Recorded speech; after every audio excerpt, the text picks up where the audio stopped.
बंसी विभूषित करान नवनीरदाभा पीतांबरा दरुण बिंब फलाधरोष्ठा पूर्णेन्द्र सुंदर मुखादरविंद नेत्रा कृष्णात् परम किमपि तत्त्वमहं न जाने। श्री बाके बिहारी तेरे आरती गाओ, श्री बाके बिहारी तेरे आरती गाओ। हे गिरधर तेरे आरती गाओ, हे गिरधर तेरे आरती गाओ। आरती गाओ प्यारे आपको रिझाओ, आरती गाओ प्यारे आपको रिझाओ। मैं आरती गाओ प्यारे आपको मनाओ, मैं आरती गाओ प्यारे आपको मनाओ। हे गिरधर तेरे आरती गाओ, हे गिरधर तेरी आरती गाओ। मोर मुकुट तेरे शीश पे सोहे, और मुकुट तेरे शीशा सोहे। प्यारी बंसी मेरो मन मोहे, प्यारी बंसी मेरो मन मोहे। देख छवे बलिहारी में जाऊं, तेरे कभी बलिहारी में जाओ। चरणों से निकले गंगा प्यारे, चरणों से निकली है गंगा प्यारी। जिसने सारे दुनिया तारे, जिसने सारी दुनिया तारी। उन चरणों के मैं दर्शन पाऊं, उन चरणों के मैं दर्शन पाऊं। श्री हरिदास के प्यारे तुम हो, श्री हरिदास के प्यारे तुम हो। मेरे मोहन जीवन धन हो, मेरे मोहन जीवन हो। प्यारी छवे मैं तो मन में बसाऊं, बाके बिहारी तेरी आरती गाओ। आरती गाओ प्यारे आपको रिझाओ, आरती गाओ प्यारे आपको रिझाओ।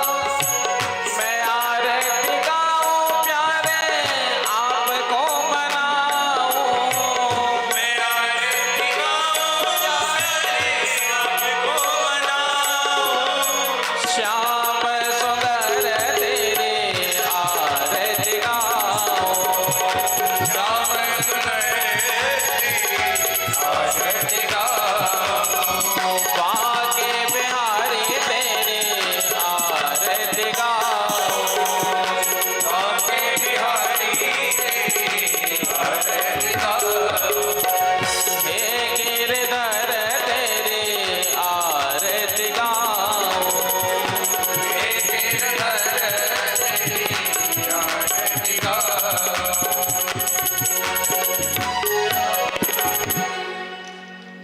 बोलिए बाल कृष्ण लाल की जय हो, श्री वृंदावन बिहारी लाल की जय हो, श्रीमद् भागवत महापुराण की जय हो, श्री बाके बिहारी लाल की जय हो।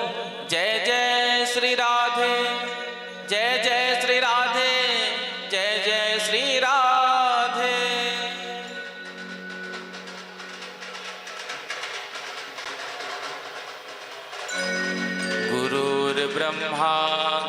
गुरुर्विष्णु गुरुर्देवो महेश्वर गुरु साक्षात् परब्रह्म तस्मै श्री गुरवे नमः। बर्हापीडं नटवरवपु कर्णयो कर्णिकारं विप्रदवासः कनककपिशं वैजयन्तीं च मालां रन्ध्रान्वेणोरधरसुधया पूरयन् गोपवृन्दैर्वृन्दारण्यं स्वपदरमणं प्राविशद्गीतकीर्ति नारायणं नमस्कृत्य नरं चैव नरोत्तमं देवीं सरस्वतीं व्यासं ततो जयमुदीरये। ध्येयं सदा परिभवग्नमभीष्टदोहं तीर्थास्पदं शिवविरञ्जिनुतं शरण्यं प्रेत्यार्तिहं प्रणतपालभवाब्धिपोतं वन्दे महापुरुषते चरणारविन्दम्। कृष्णत्वदीयपदपङ्कजपञ्जरान्ते अद्यैव मे विसुतु मानसराजहंसः प्राणप्रयाण समय कफवातपित्तये कण्ठावरोधन विधौ स्मरणं कुतस्ते अतुलितबलधामं हेमशैलाभदेहं धनुज्वनकृशानुं ज्ञानिनाम् अग्रगण्यं सकलगुणनिधानं वानराणामधीशं रघुपतिप्रियभक्तं वातजातं नमामि। श्रीसीतानाथ समारम्भां श्रीरामानन्दार्य मध्यमाम् अस्मदाचार्यपर्यन्तां वन्दे श्रीगुरु परम्परां।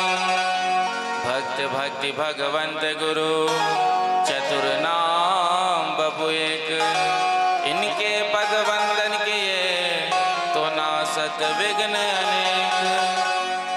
जय जय श्री राधा रमण जय जय नवल किशोर जय गोपी चित चोर प्रभु जय जय माखन चोर। श्री राधे मेरी स्वामिनी मैं राधे जुगदास जन्म जन्म मोहि दीजियो श्री वृंदावन को वास। सब द्वारन को छाड़ के निमे आयो तेरे द्वार।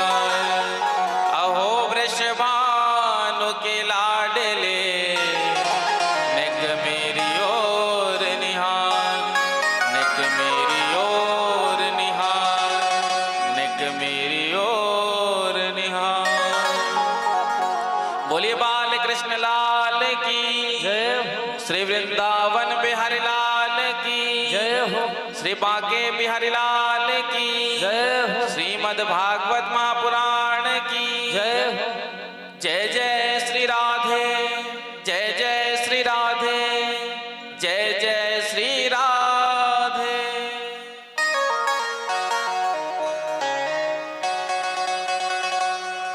आइए भागवत कथा के विश्राम दिवस की ओर बढ़ते हुए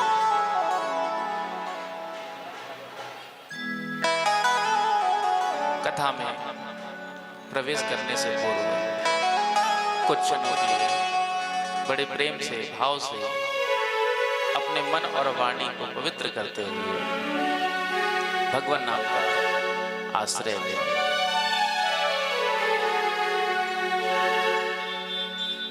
जय जय कुंज बिहारी श्री हरिदास जय जय कुंज बिहारी श्री हरिदास जय जय कुंज बिहारी श्री हरिदास जय जय कुंज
तो जय जय कुंज बिहारे श्री हरिदास,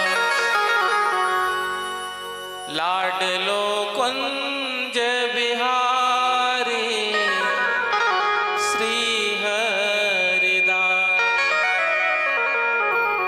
हो प्यारो कुंज बिहारी श्री हरिदास। बोलिए बाल कृष्ण लाल की जय हो, श्री वृंदावन बिहारी लाल की जय हो, श्रीमद् भागवत महापुराण की जय हो, श्री हनुमान जी महाराज की जय हो, श्री सीतारामचंद्र भगवान की जय हो, श्री राधा कृष्ण भगवान की जय हो, श्री गौरी शंकर भगवान की जय हो, श्री लक्ष्मी नारायण भगवान की जय हो, श्री सद्गुरुदेव भगवान की जय हो, श्री सुखदेव जी महाराज की जय हो, सब संतन की जय हो, सब भक्तन की जय हो, सब विप्रन की जय हो, 84 कोस ब्रजमंडल धाम की जय हो, यमुना मैया की जय हो, जय जय श्री राधे, जय जय श्री राधे, जय जय श्री राधे। परम मंगल श्रीमद् भागवत महापुराण, परमहंस संगीता, वैष्णव संतों का परम धन, उन आनंद कंद अनंत कोटि ब्रह्मांड नायक सर्वेश्वर सर्वाधिपति कुंज निकुंजेश्वर श्री राधा रमण बाधाहरण चिदाधार केवल आधार निर्विकार निर्विकल्प निरेह अकारण करुणा वर्णालय भक्त वांछा कल्पतरु श्री वृंदावन बिहारी के उन युगल चरणों में ध्यान करते हुए आप सभी को प्रभु के पावन चरित्रों का वर्णन करने जा रहे हैं। कथा में समुपस्थित समस्त भक्त वृंद, स्नेहमयी वात्सलमयी माताएं, आप सबके हृदय में विराजमान उन प्रभु परमात्मा को प्रणाम करते हुए सभी को सादर सप्रेम जय श्री कृष्ण, जय श्री राधे, राधे राधे, जय सिया राम। श्री बांके बिहारी जी महाराज की असीम अनुकंपा से, श्री राधा रानी जी की अहेतु की अनुकंपा से मानव जीवन का जो सर्वोत्कृष्ट साधन फल सत्संग है वो हमको श्रीमद् भागवत कथा के माध्यम से प्राप्त हो रहा है। बांके बिहारी महाराज जी की प्रेरणा से होली उत्सव में श्रीधाम वृंदावन में ही भागवत करने का संकल्प हुआ और ठाकुर जी ने इस बार निमित्त हमारे अत्यंत प्रेमी स्नेही श्री भगवान झा जी, श्रीमती ममता झा जी को बनाया। आप जनकपुर नेपाल से श्रीधाम वृंदावन आए। ठाकुर जी ने आपको इस बार सेलेक्ट किया, आप पर विशेष कृपा हुआ।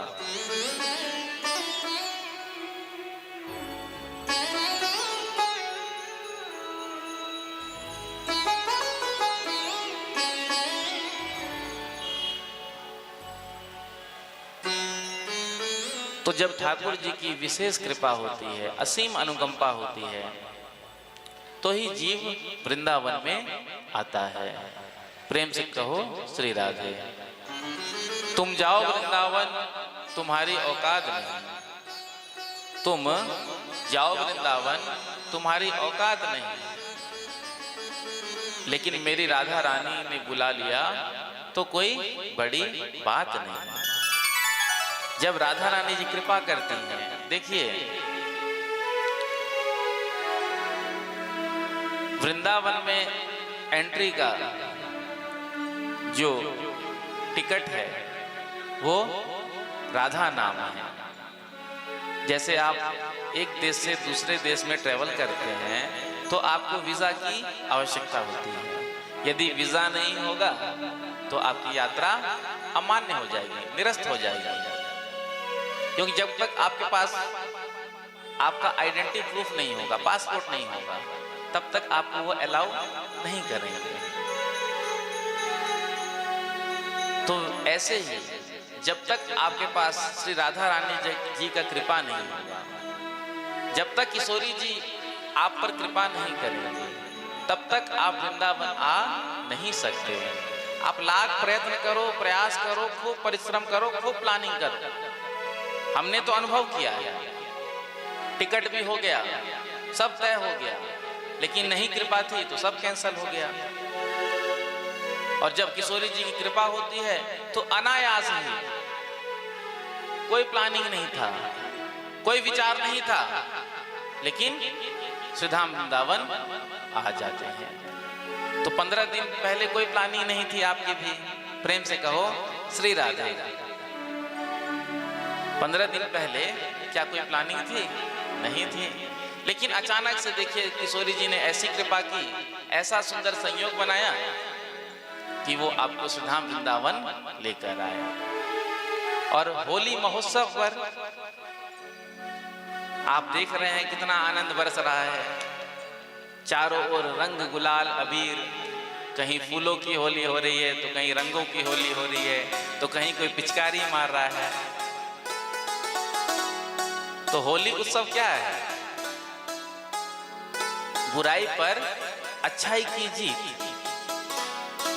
तो जो हमारे अंदर बुराई है, तो आज जब होलिका दहन होगा तो हम सब अपने अपने बुराई को उस होलिका में दहन कर दें। जो भी काम, क्रोध, मद, लोभ, मात्सर्य, अहंकार, ईर्ष्या, द्वेष, छल, कपट इत्यादि जो भी है, तो हम उसको आज होलिका दहन में दहन कर दें और यहाँ से हम पवित्र होकर के जाएं।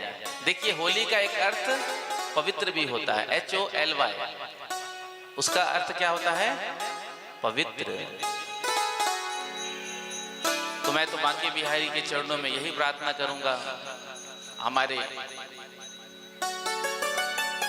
झाजी के लिए, कि आपके जीवन में जो भी परेशानी है, दुख है, संकट है, वो आज होलिका में भस्म हो जाए और यहाँ से आप एक सुंदर आनंद लेकर के जाएं। ऐसा आनंद आप लेकर के जाएं कि वो आनंद की मस्ती कभी दूर ही ना हो सके। हमेशा उस आनंद में आप आनंदित होते रहें।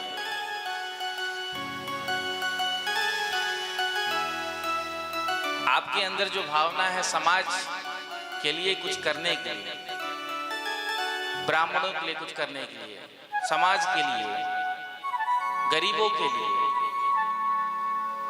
ऐसी भावना भगवान सबको नहीं देते।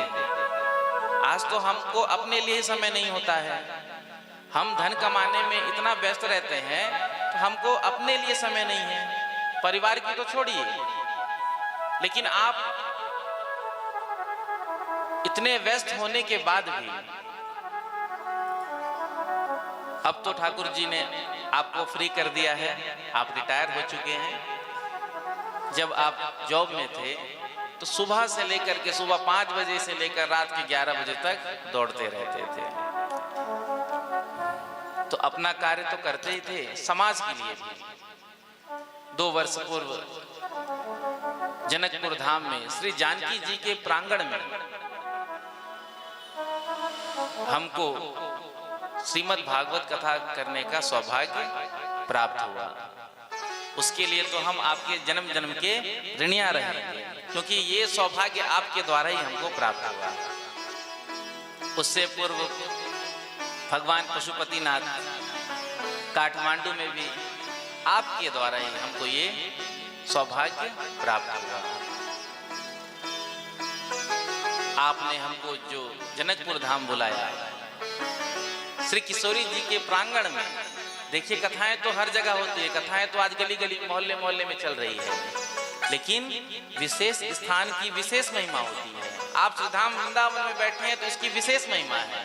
यही कथा आप अपने ग्राम में बैठकर सुन रहे हैं, आप अपने नगर में बैठकर सुन रहे हैं, तो उसकी उतनी महिमा नहीं है। महिमा तो है लेकिन उतनी नहीं है जितना कि हम धाम में तीर्थ में जाकर कथा का श्रवण करते हैं, तो उसका अनंत गुनाफल हमको प्राप्त होता है।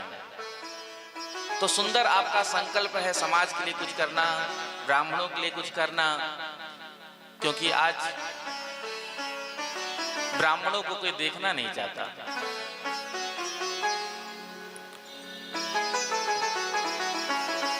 तो ऐसे समय में आप आगे आकर के ब्राह्मणों को एकजुट कर रहे हैं, उनका उत्थान कैसे हो इसका प्रयत्न कर रहे हैं। गरीब वंचितों की सेवा कैसे हो, जो बच्चे पैसे के अभाव में विद्या नहीं प्राप्त कर पा रहे हैं, तो उन बच्चों को शिक्षा कैसे प्राप्त हो, इसके लिए आप निरंतर प्रयत्नरत हैं। सुंदर आपका संकल्प है। जनकपुर धाम में मिथिला संस्कृति अध्ययन केंद्र की स्थापना और कार्य भी जो है युद्ध स्तर से चल रहा है। तो वहां पर मिथिला की जो संस्कृति है, जब हम वहां पर जाएंगे तो हमको उसका बोध होगा। आज हम अपनी संस्कृति से दूर होते जा रहे हैं। आज हम अपनी संस्कृति से दूर होते जा रहे हैं। यदि हम अपनी संस्कृति को भूल जाएंगे, यदि हम अपने धर्म को भूल जाएंगे, तो हम पथ भ्रष्ट हो जाएंगे। तो अपनी संस्कृति को मत भूलो। तो हम जब जनकपुर जाएंगे तो जो प्राचीन संस्कृति है उसका हमें वहां दर्शन होगा। बहुत अच्छा आपका प्रोजेक्ट है। उसी के निमित्त 2 वर्ष पूर्व जनकपुर में कथा हुई थी। थोड़ा सा कोरोना की वजह से काम थोड़ा सा धीमा हुआ था, लेकिन अब पुनः कार्य अपनी ओर अग्रसर है। तो ऐसी सुंदर आपकी भावना है, संकल्प है। और कल तो हमसे कह रहे थे कि अब हर वर्ष हम आएंगे। बोलो राधे राधे। हर वर्ष होली में श्रीधाम वृंदावन में कथा का आनंद लेंगे। तो ठाकुर जी की ये विशेष कृपा हुई। ठाकुर जी ने आपको बांध लिया। कई आते हैं, आकर चले जाते हैं, दोबारा कभी नहीं आ पाते हैं। हमारे अत्यंत स्नेही मित्र हिमाचल प्रदेश से सुनील जी शास्त्री आज कथा श्रवण के लिए हैं। आप कृपया करके व्यास आइए। विराज जी आइए, आइए।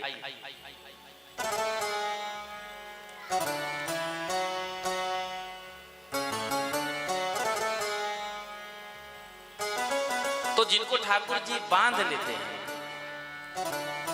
जिससे विशेष प्रेम होता है ना, उसको ही बांधते हैं। हर किसी को नहीं बांधते हैं। जिस पर विशेष कृपा हो, जिससे विशेष प्रेम हो, तो ठाकुर जी उसको बांध लेते हैं। ऐसा बांधते हैं कि वो बार बार चक्कर लगाते रहता है। कहाँ के? श्रीधाम वृंदावन के। तो सुंदर ठाकुर जी ने ही प्रेरणा किया कि अब हम हर वर्ष श्रीधाम वृंदावन में कथा श्रवण करेंगे, कथा का आयोजन करेंगे। ऐसा संकल्प तो ठाकुर जी प्रेरित कर सकते हैं।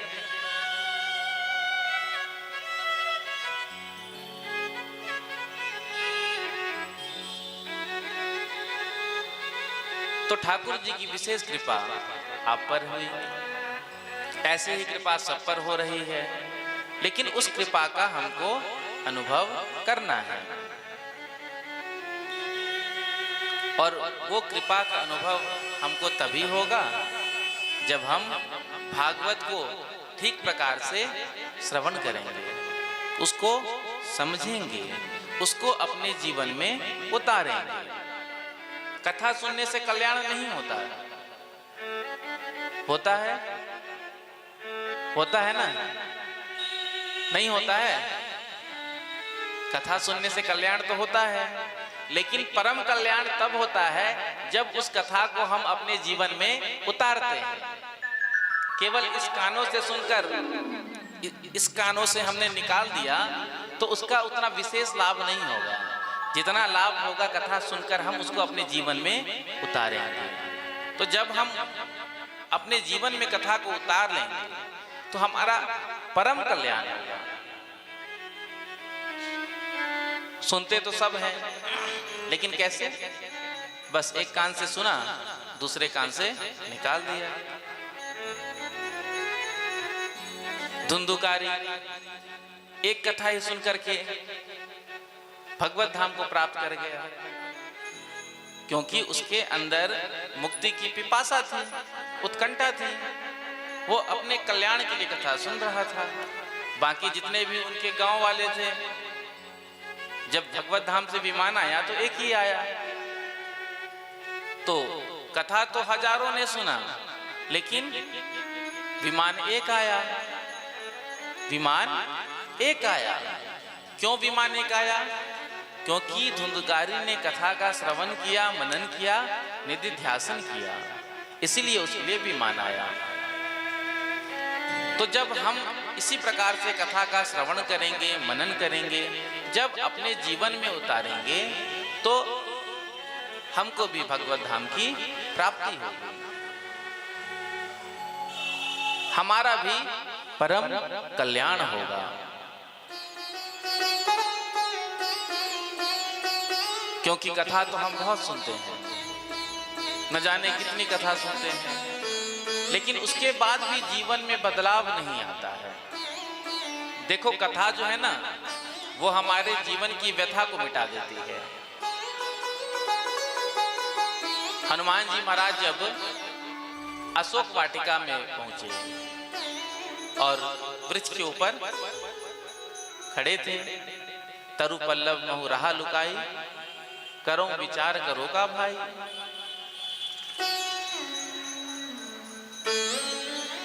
विचार कर रहे हैं कि मैं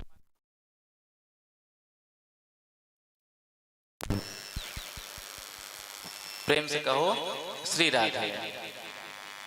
विचार कर रहे हैं कि मैं कैसे माता जी के सामने आऊं।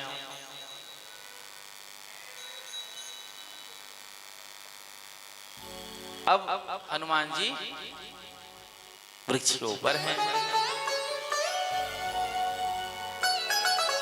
तो हनुमान जी ने कथा सुनाना प्रारंभ किया।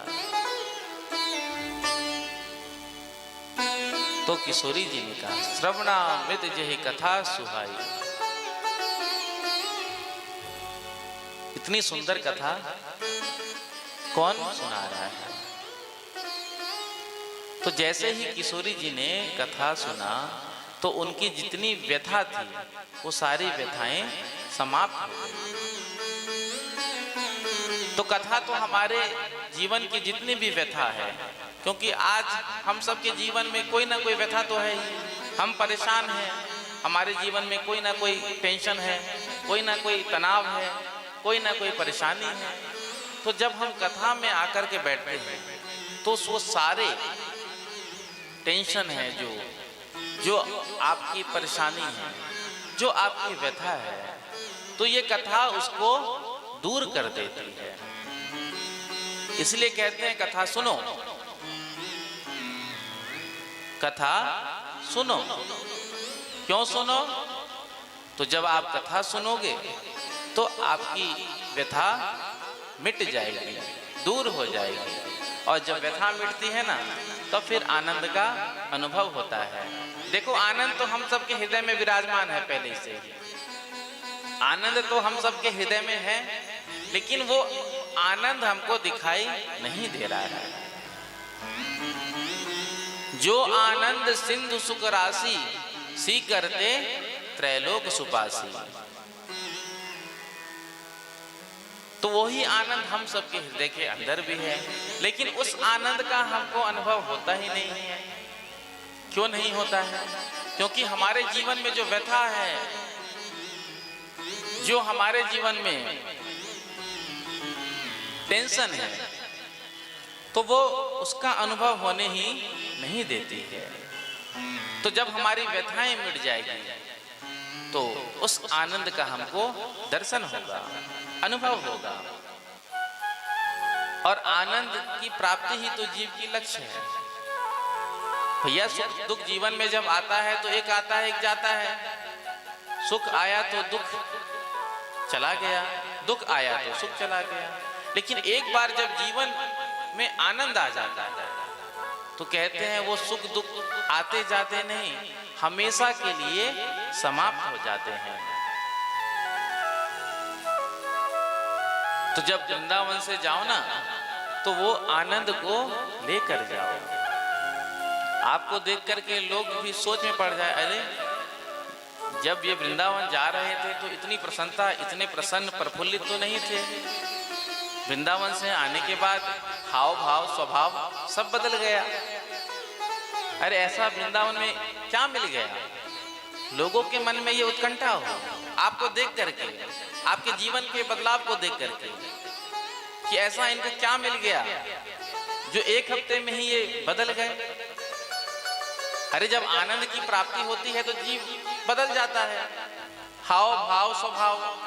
जब चिंता होती है तो चेहरे पर प्रकट होती है, मुख लटका होता है, सामने छलकता है, हाँ ये व्यक्ति परेशान है। और जब हृदय में प्रसन्नता होती है तो उसको भी देख के सामने वाला समझ जाता है, हाँ आज तो ये बड़े प्रसन्न लग रहे हैं। और जब आपको प्रसन्न देखेगा तो जरूर पूछेगा क्या बात है आज इतने प्रसन्न हैं, क्या बात है ऐसी। तो आपको देख करके सामने वाले को लगना चाहिए इनको ऐसा क्या मिल गया जो ये इतने आनंदित हैं, प्रसन्न हैं, प्रमुदित हैं, प्रफुल्लित हैं। तो जब आपको देखेंगे तो उनके मन में भी उत्कंठा होगी कि इनको जो मिला है हमको भी वो मिले। तो आपको देखकर ही वो श्रीधाम वृंदावन में आएंगे, आपकी प्रसन्नता को देख करके। तो आपने उनको भगवान से जोड़ दिया ना, तो इसका पुण्य भी आपको ही मिलेगा। बोलो राधे राधे। देखो हम जब भगवान को किसी से जोड़ते हैं ना तो हम जिसको जोड़ते हैं उसके पुण्य का 10वां भाग हमको मिलता है। कौन सा भाग? 10वां भाग। इसीलिए भगवान से जो विमुख हैं उनको भगवान से जोड़ो। ये भगवान की बहुत बड़ी भक्ति है। जब सनत कुमार कथा सुना रहे थे तो सभी ऋषियां जितने भी थे, संत थे, सब भाग भाग करके कथा सुनने के लिए आ रहे थे। तो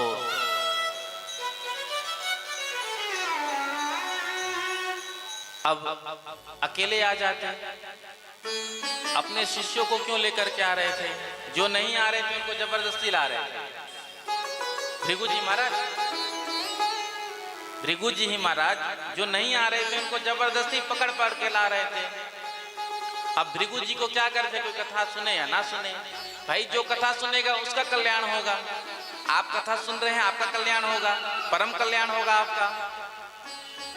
तो भृगु जी को क्या गरज पड़ी थी जो दूसरे को पकड़ पकड़ कर जबरदस्ती ला रहे हैं? तो भैया भृगु जी को पता था कि हम जितने लोगों को ले जाएंगे, यदि एक एक का 10-10% भी मिलेगा तो 100-500 को भी ले जाएंगे तो पुण्य हमारा बढ़ जाएगा। तो इसी प्रकार से हम जब भगवान से लोगों को जोड़ते हैं, भक्तों को जोड़ते हैं जो दूर हैं भगवान के चरणों से, तो हमको भी उसका पुण्य मिलता है। तो इसलिए भक्त बनाने चाहिए। जो आनंद का अनुभव हम कर रहे हैं, इसी आनंद का अनुभव हमको औरों को भी कराना चाहिए। ये आनंद और सबको भी मिले। बच्चे कथा में नहीं आते हैं तो बच्चे को लोभ देना चाहिए। कथा में झांकियां हम क्यों निकालते हैं? इसका उद्देश्य केवल एक ही है। जब बच्चे कथा में आकर झांकियों का दर्शन करते हैं ना, तो फिर दूसरे दिन आने की जिद करते हैं। बोलो राधे राधे। जब देखते हैं ठाकुर जी के बड़े सुंदर स्वरूप को, लीलाओं को, तो बच्चों के मन में आता है कि अब हम रोज जाएंगे। तो भाव जागृत होता है। तो बच्चों को शिक्षा देना चाहिए, अपने साथ कथा में लेकर आना चाहिए। यदि नहीं आते हैं तो लोभ देना चाहिए, चलो आज हम तुमको कथा में ले चलेंगे, कथा में जाओगे तो हम तुमको जो तुम्हारी प्रिय वस्तु है, चॉकलेट है, जो भी है वो देंगे। अब कथा सुनने से तो उस बच्चे को मतलब नहीं होगा, लेकिन चॉकलेट मिलेगा, बढ़िया 100 रुपया वाली चॉकलेट मिलेगी, तो इस लोभ से वो कथा में आ जाएगा। और जब कथा में आएगा, आकर बैठेगा, कथा सुनेगा, सुंदर झांकी का दर्शन करेगा, तो वो उसके चित्त में बैठ जाएगा। तो दूसरे दिन आपको कहना नहीं पड़ेगा बेटा चल कथा सुनने, वो स्वयं आपसे आकर कहेगा कि पापा पापा आज से कथा सुनने हम भी जाएंगे। तो कमाल कर दिया ना 100 रुपए की चॉकलेट ने। तो बच्चों को नहीं, बड़ों को भी, चलो हम अपने पैसे से तुमको वृंदावन ले चलते हैं, अरे आओ, रहने का भोजन का व्यवस्था हम करेंगे। हमारे झा जी ने जब जनकपुर में कथा का आयोजन कराया था तो इन्होंने सभी को आमंत्रित किया था, जितने भी हमारे फॉलोअर्स हैं, रहने का भोजन सबकी व्यवस्था इनके तरफ से थी। तो कई लोग तो खर्चे के डर से नहीं आते हैं, बोलो राधे राधे। हाँ मन तो होता है आने का, लेकिन फिर तो जो नहीं आ पा रहे हैं इसके अभाव से, तो उनको लेकर के आओ, चलो वृंदावन इस बार हम तुमको ले चलते हैं, रहने का भोजन का सारी सुविधा हमारी ओर से। प्रेम से कहो श्री राधे। अब जब वो आएंगे, एक बार आ जाएंगे आपके खर्चे से, तो यदि आपके माध्यम से आ रहे हैं तो आधा पुण्य तो आपको भी मिलेगा। यदि आप तीर्थ यात्रा नहीं जा सकते तो कोई बात नहीं, किसी को आप तीर्थ यात्रा करा दो, तो वो जो तीर्थ यात्रा करेगा उसका आधा फल आपको मिलेगा। होता है ना, कभी समय की व्यस्तता है, समय नहीं है, लाइफ स्टाइल इतना बिजी है कि मतलब आजकल तो लोगों के पास फुर्सत ही नहीं है। तो यदि हम नहीं कर पा रहे हैं तो कोई बात नहीं, भगवान ने हमको खूब धन दिया है। तो वर्ल्ड टूर से अच्छा है वृंदावन का टूर। लोग वर्ल्ड टूर करने जाते हैं, भारत भ्रमण करते हैं, मिलता क्या है? कुछ नहीं, केवल भ्रमण ही करते हैं। कई लोग अपने पैसे को पार्टियों में बर्बाद कर देते हैं, लाखों करोड़ों बर्बाद कर देते हैं। अरे भगवान ने आपको यदि बहुत धन दिया है तो सबको धाम की यात्रा कराओ। अरे आपको जो पुण्य की प्राप्ति होगी उस पुण्य से आपका परम कल्याण होगा।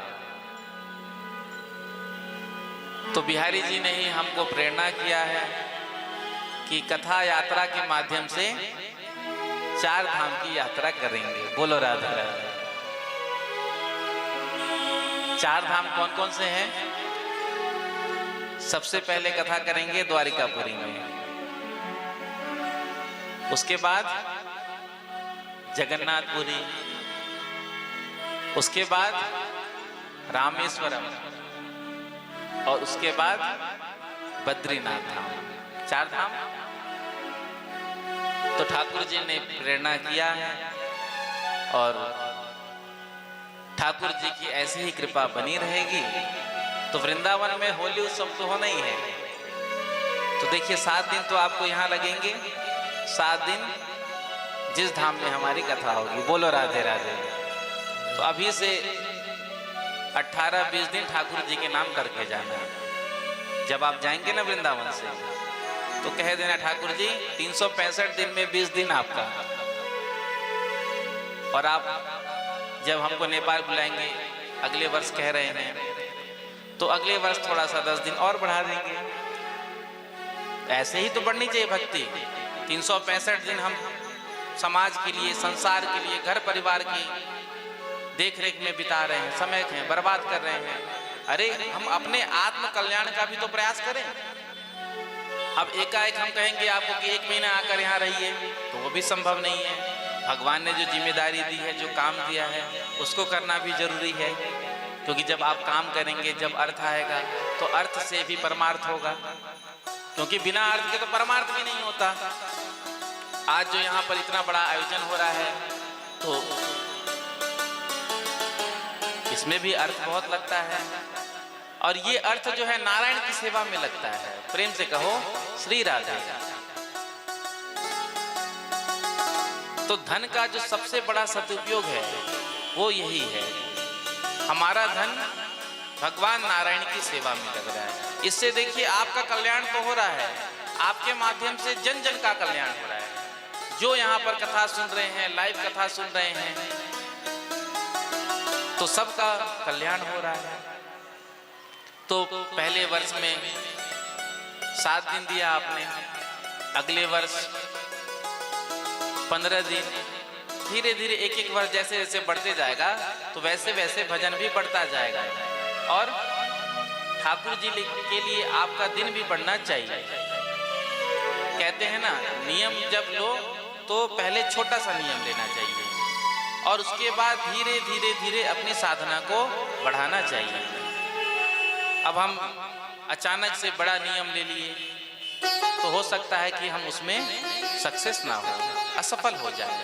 तो जब एक छोटा सा नियम होगा, जब उस नियम का हम पालन कर लेंगे तो फिर धीरे धीरे धीरे नियम और आगे बढ़ाना चाहिए। देखो बच्चा पहले नर्सरी में होता है, फिर आगे कक्षाओं में बढ़ता है, तो आगे बढ़ने का प्रयास करता है ना, एग्जाम देता है ना, तो उसी प्रकार से साधना को भी बढ़ाना है और अपनी क्लास को भी बढ़ाना है कि हमारी भक्ति धीरे धीरे और बढ़े, हमारी साधना धीरे धीरे और बढ़े। तो भगवान ने जो कुछ भी दिया है हमको, वो उनकी कृपा से दिया है। तो जो दिया है उसमें ठाकुर जी का भी भाग है। इसलिए तो कहते हैं ना, तन पवित्र सेवा किए, धन पवित्र कर दान, मन पवित्र हरि भजन सो, होत त्रिविध कल्याण। जब हम सेवा करते हैं तो तन पवित्र होता है, और जब हम दान करते हैं तो दान करने से हमारा धन पवित्र होता है। शास्त्रों में दशांश दान के बारे में बताया है। आय का जो 10वां भाग होता है वो दान करना चाहिए। जो व्यक्ति संकल्प से आय का 10वां भाग नित्य प्रति ठाकुर जी को दान करता है तो उसके जीवन में कभी कोई क्लेश, संकट, दुख नहीं आता है। देखो जब धन हमारे यहाँ आता है तो अनेक समस्याओं को लेकर भी आता है। जैसे जैसे हमारे घर में धन बढ़ता है वैसे वैसे समस्या का भी जन्म होता जाता है। आपने अनुभव किया होगा, जब धन नहीं था तो कम से कम शरीर तो स्वस्थ था, बढ़िया, दिन में 10 रोटी, रात में 10 रोटी पाते थे। लेकिन जैसे जैसे धन बढ़ता गया वैसे वैसे रोटी कम होता गया। जितना ज्यादा धन आ गया उतना ही रोटी कम हो गया। पहले तो 10-10 रोटी खा लेते थे सुबह शाम, अब धन तो बहुत सारा है तो क्या सोना खाओगे, चांदी खाओगे, हीरा मोती खाओगे? अरे खाओगे तो रोटी ही।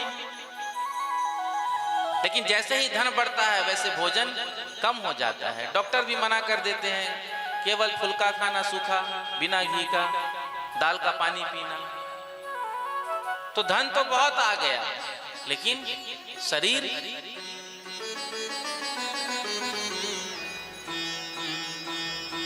बिगड़ गया। धन आता है तो शरीर में बीमारी आ जाती है, अनेक समस्याएं आ जाती हैं। तो जो धन हमारे पास आता है न जाने वो धन कैसा है, बाहर से जो धन आता है, तो जब हम उसका 10वां भाग दान करते हैं तो वो धन पवित्र हो जाता है। इसलिए 10वां भाग ठाकुर जी को दान करना चाहिए। और आगे कहते हैं मन पवित्र हरि भजन सो। हम जब ठाकुर जी की कथा सुनते हैं, जब हम भगवान का भजन करते हैं, तो हम अपने मन को पवित्र करते हैं। तो इसलिए दान करना चाहिए। अब दान कहाँ करना है ये आपके ऊपर निर्भर करता है, जहां आपकी श्रद्धा हो। ठाकुर जी में आपकी श्रद्धा है तो राजभोग लगता है, तो उसमें आप सेवा करें। कहीं मंदिर का निर्माण हो रहा है, आश्रम का निर्माण हो रहा है, आप उसमें सेवा करें। यदि आपको दीन दुखियों की सेवा करने में आनंद आता है तो आप उनकी सेवा करें। तो दान आपको कहाँ करना है ये आप पर निर्भर करता है, जहां आपकी श्रद्धा हो, जहां आपकी रुचि हो। तो सेवा करना चाहिए, दान करना चाहिए और भजन करना चाहिए। जब हम सेवा करते हैं ना, तो देखो, सेवक धर्म कठिन जग जाना, सबसे बड़ा धर्म है सेवा धर्म। लेकिन आजकल सेवक मिलते ही नहीं हैं। बताओ, सेवक मिलते हैं? आजकल तो स्वामी ही मिलते हैं। बोलो राधे राधे। पहले नौकर जो था वो अपने मालिक को स्वामी कहकर पुकारता था, स्वामी। पहले पत्नियां अपने पति को स्वामी जी कहती थी, लेकिन अब स्वामी शब्द कहीं सुनने को मिलते हैं तो केवल धार्मिक टीवी सीरियल में। बोलो राधे राधे। अब पति ऑफिस से घर आया तो पत्नी ने दरवाजा खोला, देखा सामने पति देव को। अब उसने कहा, आ गए स्वामी? तो पति सोच में पड़ जाएगा कि अपने ही घर के सामने खड़ा हूं कि कहीं दूसरे के घर आ गया हूं। थोड़ा होश संभालेगा, नहीं लगती तो अपनी ही है। होश संभाल करके अंदर आएगा, सोफा पर बैठेगा, बैग रखेगा। इतने में ही अंदर से किचन से पत्नी पानी लेकर आएगी। पानी देती हुई कहेगी, चाय बनाऊं स्वामी? पति बेचारा घबरा जाएगा, सोच में पड़ जाएगा कि आज हुआ क्या है, हार्ट अटैक की तैयारी, क्योंकि कल्पना ही नहीं कर सकता है। तो आज स्वामी शब्द सुनने को कहाँ मिलते हैं? केवल धार्मिक टीवी सीरियल में। जिसके पास इतनी बड़ी संपत्ति है उसको भी लोग स्वामी नहीं कहते हैं, और जो फक्कड़ महात्मा है जिसके पास कुछ नहीं है, तन में केवल एक लंगोटी है, उसको लोग कहते हैं स्वामी जी नमो नारायण।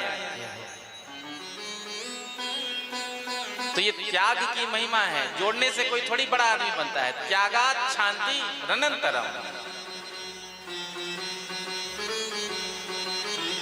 जितना हम जोड़ेंगे, जितना हम बटोरेंगे, उतना ही हम दुख में, उतना ही हम फंसते जाएंगे। इसीलिए संग्रह का त्याग करो, परिग्रहो ही दुखाय।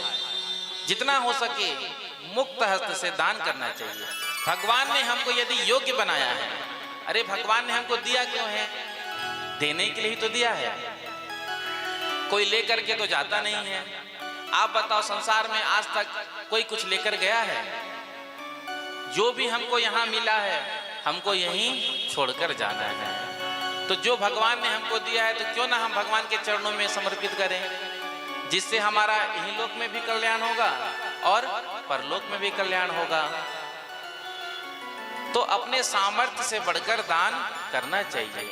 देखो, आप दान करते हो तो आप किसी और पर कल्याण नहीं करते हो, किसी पर उपकार नहीं करते हो। आप यदि दान कर रहे हो तो आपका ही कल्याण होगा। कई लोग को लगता है कि हम दान दे रहे हैं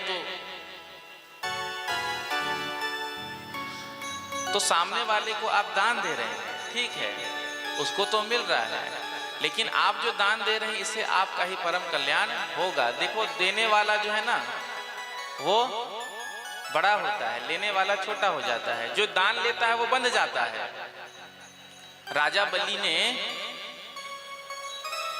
भगवान को बांध लिया। वामन भगवान ने 3 पग भूमि में, एक पग में स्वर्ग लोक, दूसरे में पृथ्वी लोक तीसरा पग नहीं बचा तो राजा बलि ने प्रार्थना किया था कि आप मेरे मस्तक पर रख के अपने चरण को आप मुझे स्वीकार करें।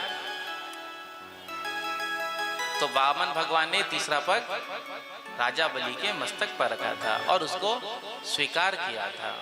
अब दान तो ले लिया, लेकिन दान लेने के बाद वो बंध गए।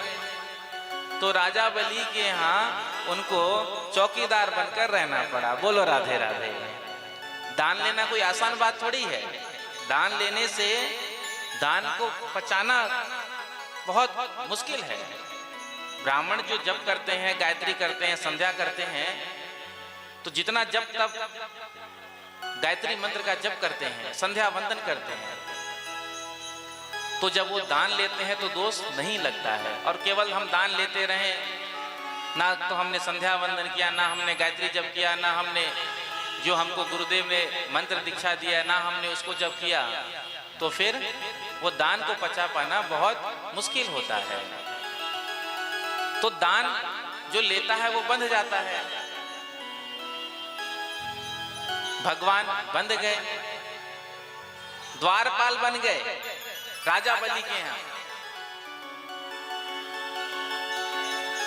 अब लक्ष्मी जी को जब पता चला कि हमारे स्वामी जी तो राजा बलि के यहाँ द्वारपाल बन गए हैं, स्वामी जी के बिना मन नहीं लगे।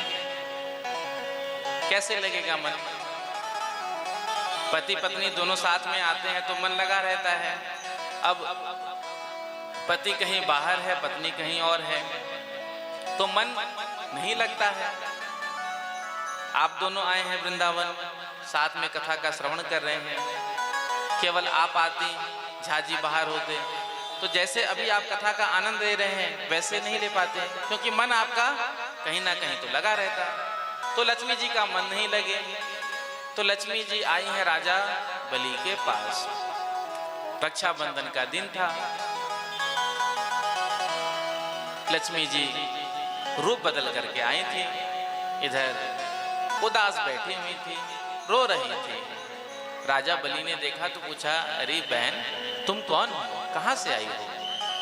तो कहा कि मैं तो अमुक स्थान से आई हूँ। रो क्यों रही हो?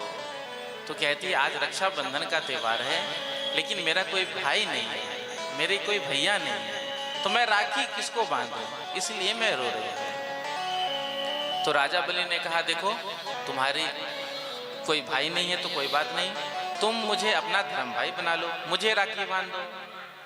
तो लक्ष्मी जी ने राजा बलि को राखी बांधी। अब जब बहन भैया को राखी बांधती है तो भाई साहब कुछ देते हैं, भेंट, गिफ्ट, तोहफा। तो राजा बलि ने पूछा, बहन पता मैं तुझे क्या दूं? तो लक्ष्मी जी ने कहा, ये जो आपके द्वारपाल है ना, इनको हमको दे दो। बोलो राधे राधे। राजा बलि समझ गए। राजा बलि ने कहा, दोनों एक नंबर के ठगिया। पहले तो पति ने ठगा, अब पत्नी ने आकर ठग लिया। तो दान लेने वाला बंध जाता है, भगवान को भी बंधना पड़ा। तो जितना ज्यादा से ज्यादा हो सके उतना दान करना चाहिए, अपने सामर्थ्य से बढ़कर करना चाहिए। क्योंकि यदि हमारे साथ कुछ जाएगा ना, तो किया गया सत्कर्म, किया गया दान जाएगा, और जो हम दे रहे हैं भगवान हमको ही वापस कर देते हैं। देखो भगवान के पास कोई बात की कमी नहीं है। हम गाते तो बहुत है, तेरा तुझको अर्पण क्या लागे मेरा, हाँ, केवल वाणी से ही गाते हैं, तेरा तुझको अर्पण क्या लागे मेरा, ओम जय जगदीश हरे। कई लोग तो दिन भर गाते ही रहते हैं, लेकिन क्या अंदर से अनुभव करते हैं? जब कह रहे हो तन मन धन सब कुछ तेरा, तो ठाकुर जी के चरणों में समर्पित कर दो।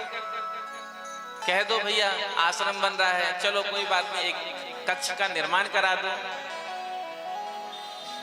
लेकिन संभव होगा नहीं। गाते तो हैं तन मन धन सब तेरा, और भगवान ने दिया भी बहुत है, दे भी सकते हैं, लेकिन देना नहीं चाहते। समय ऐसा है कि भगवान ने जिसको दिया है ना, उसको मन नहीं दिया। ये विडंबना है। जिसको भगवान धन देते हैं उसको मन नहीं देते हैं, हृदय नहीं देते हैं देने वाले, और जिसको भगवान नहीं देते हैं ना, उसके मन में खूब भाव रहता है कि मेरे पास होता तो मैं भी एक कमरा बना लेता, मेरे पास होता तो मैं भी ये दान करता।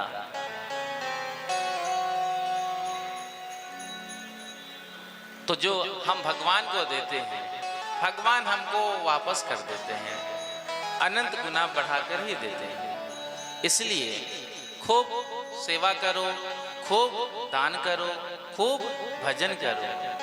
भगवान चाहे आपको जिस स्थिति में रखे, सुख भी है तो हमें प्यारा, दुख भी है तो हमें प्यारा। क्योंकि होता है ना, जब अनुकूलता होती है तो ठीक है, खूब भक्ति होती है, भजन होता है, लेकिन जब प्रतिकूलता आती है तो भजन छूट जाता है, भक्ति छूट जाती है। ऐसा नहीं, चाहे फूल मिले हमको, चाहे काटे, हमको दोनों में एक स्थिति में ही रहना है। देखो, जब अनुकूलता है तो यह ठाकुर जी की कृपा है, लेकिन प्रतिकूलता में भी उनकी कृपा का जब अनुभव हो जाएगा ना, तब आपकी साधना सफल हो जाएगी। इसलिए तो कितना सुंदर गाया है, तेरे फूलों से भी प्यार हो, तेरे फूलों से भी प्यार, तेरे कांटों से भी प्यार, तू जो भी देना चाहे दे दे मेरे सरकार, तू जो भी देना चाहे दे दे मेरे सरकार। तेरे फूलों से भी प्यार, तेरे फूलों से भी प्यार, तेरे कांटों से भी प्यार, तेरे कांटों से भी प्यार, तू जो भी देना चाहे दे दे मेरे सरकार, तू जो भी देना चाहे दे दे मेरे सरकार। तेरे फूलों से भी प्यार, तेरे कांटों से भी प्यार, तेरे फूलों से भी प्यार, तेरे कांटों से भी प्यार।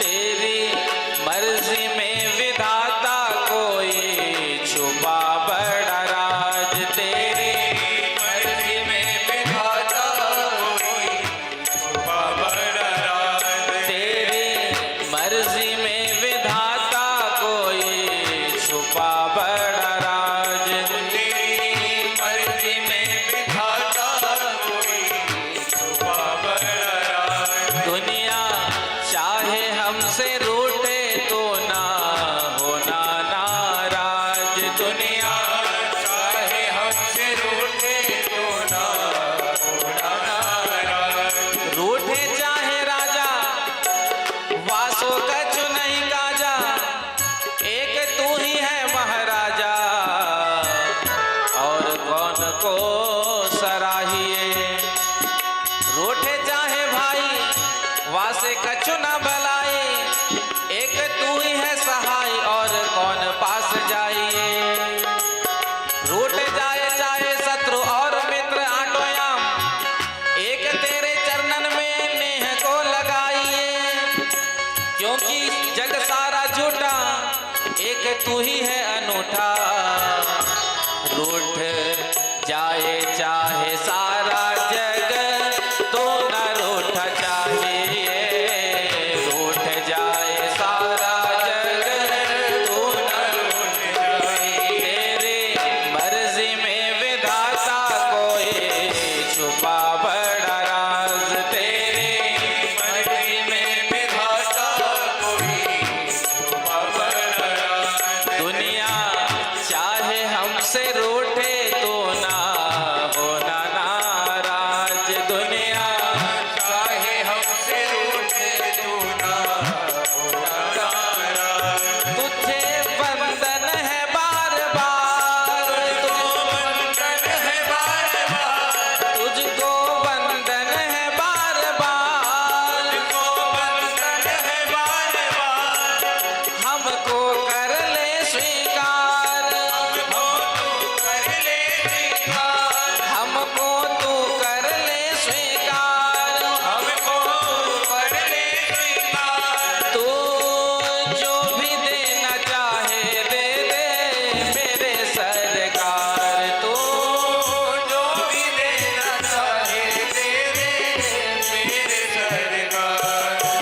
किसी भी दिशा में ले चल जिंदगी की नाव दाता, किसी भी दिशा में ले चल जिंदगी की नाव।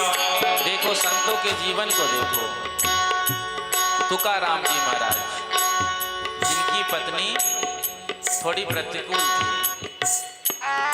नामदेव जी महाराज की पत्नी अनुकूल थी, भजन में सहयोग करती थी। तुकाराम जी की पत्नी जब भजन करने के लिए बैठ जाते थे तो दो चार बातें सुना देती थी। बड़े सत्संगी थे तुकाराम जी, गांव वाले सत्संग करने के लिए आते थे, लेकिन जब देखती थी पत्नी तुकाराम जी को इन सब के साथ बैठे हुए तो इसे बड़ा क्रोध आता था। काम धाम कुछ है नहीं, सुबह से आकर के बैठ जाते हैं, तो खड़े लेकर के पानी भरने के लिए जा रहे थे। जाते हुए कहते गई, देखो जब मैं पानी लेकर वापस आऊं तो ये सब यहाँ होने नहीं चाहिए, और इतना कहकर चले गए। थोड़ी देर के बाद जब जल भर के आई, तुकाराम जी ने सबको समझा दिया था, कोई बात नहीं, ये तो ऐसे ही कहते रहती है, स्वभाव पति जान ही जाता है पत्नी का, इसका तो आदत है, कोई बात नहीं, तुम सब मेरे साथ सत्संग करो। जब पानी भर करके आई तो क्या देखती है, सबके सब बैठे हैं। क्रोध आया तो तुकाराम जी के ऊपर ही घड़े को पटक दिया और अंदर चली गई।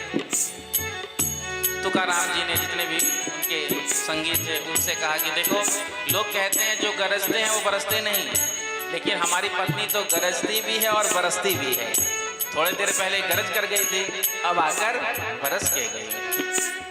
पत्नी ने गन्ने लाने के लिए भेजा, जाओ खेत से गन्ने काट के ले आओ। अब तुकाराम जी तो संत बड़े करुणामयी होते हैं। अब एक गट्ठर गन्ना जो है काट लिया और लेकर आ रहे थे, रास्ते में बच्चे मिल गए। बच्चों ने कहा, बाबा बाबा गन्ना दो, गन्ना दो। तुकाराम जी ने दे दिया। घर आते आते केवल हाथ में एक गन्ना रहा। जो पत्नी ने देखा हाथ में एक गन्ना तो बड़ा क्रोध आया।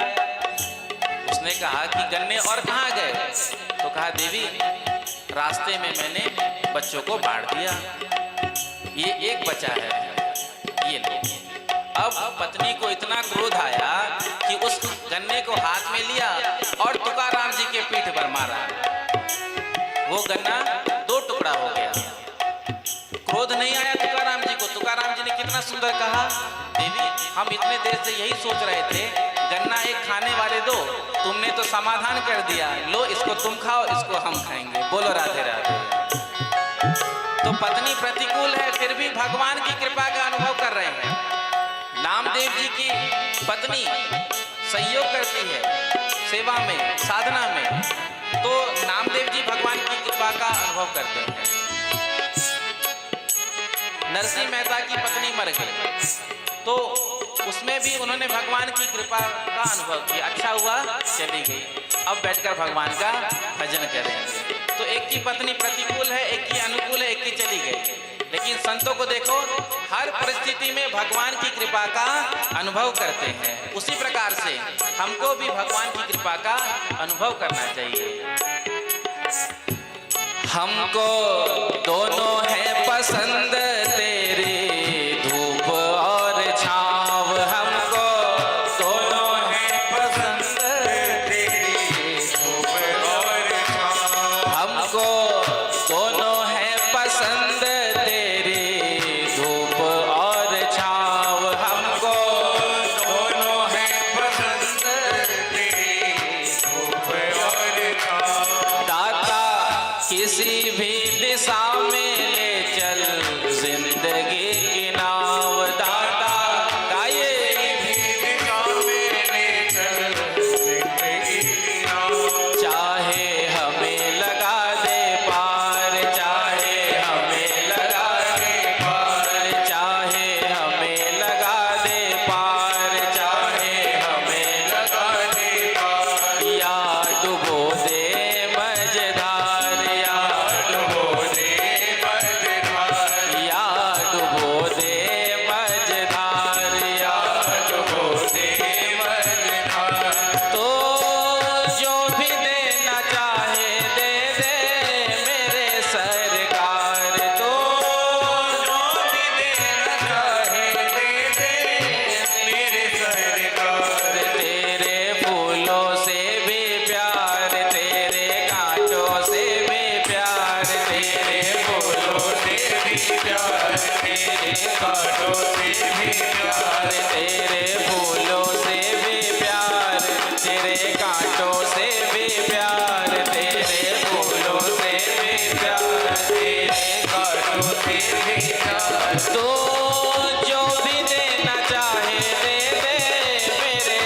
सरकार तो जो भी देना चाहे दे मेरे सरकार। तेरे फूलों से भी प्यार, तेरे कांटों से भी प्यार, तेरे फूलों से भी प्यार, तेरे कांटों से भी प्यार। बोलो बांके बिहारी लाल की, श्री वृंदावन बिहारी लाल की, श्री राधा रमन लाल की।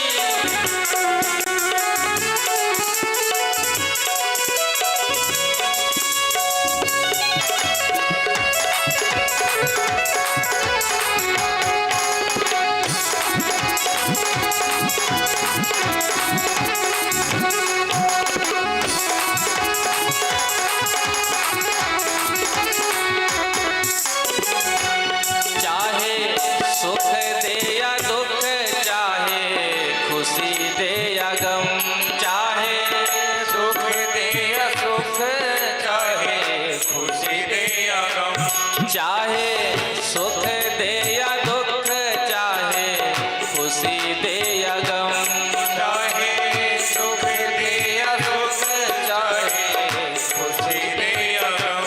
मालिक जैसे भी रखोगे वैसे रह लेंगे हम, मालिक जैसे भी रखोगे वैसे रह लेंगे हम।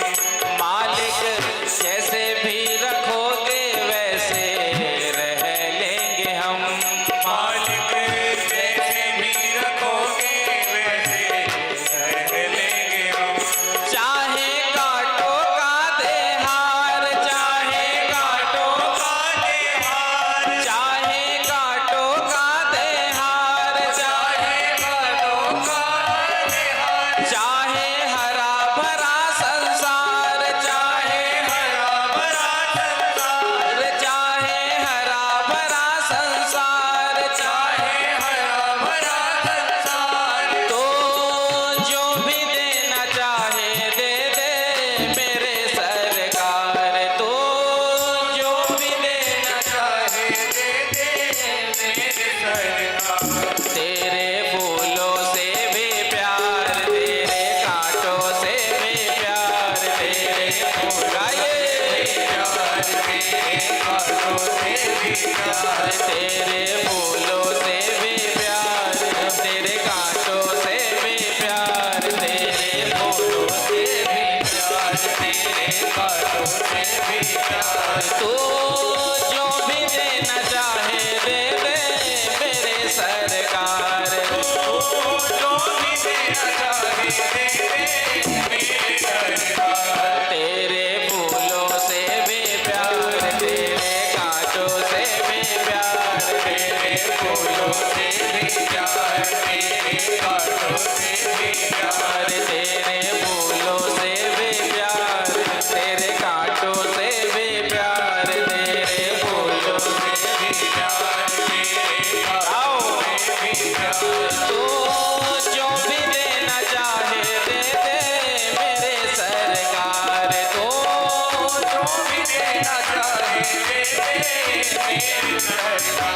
तेरे फूलों से भी प्यार, तेरे कांटों से भी प्यार, तेरे फूलों से भी प्यार, तेरे कांटों से भी प्यार।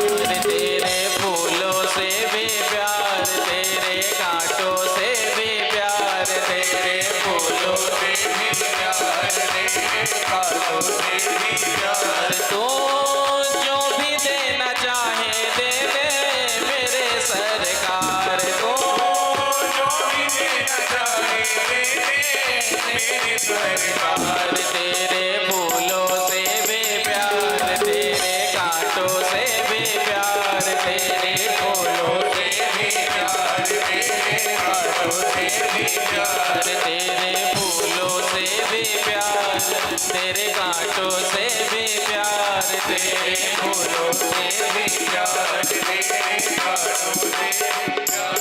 तेरे फूलों से भी प्यार, तेरे कांटों से भी प्यार, फूलों से भी प्यार, तेरे कांटों से भी प्यार। तेरे फूलों से भी प्यार, तेरे कांटों से भी प्यार, फूलों से भी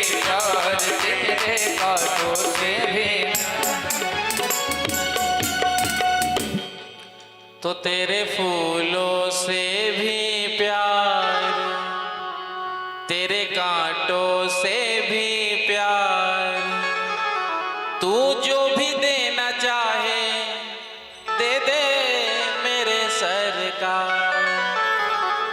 तो जो भी ठाकुर जी दें उसको हंस करके हम स्वीकार करें, प्रसन्नता के साथ हम स्वीकार करें।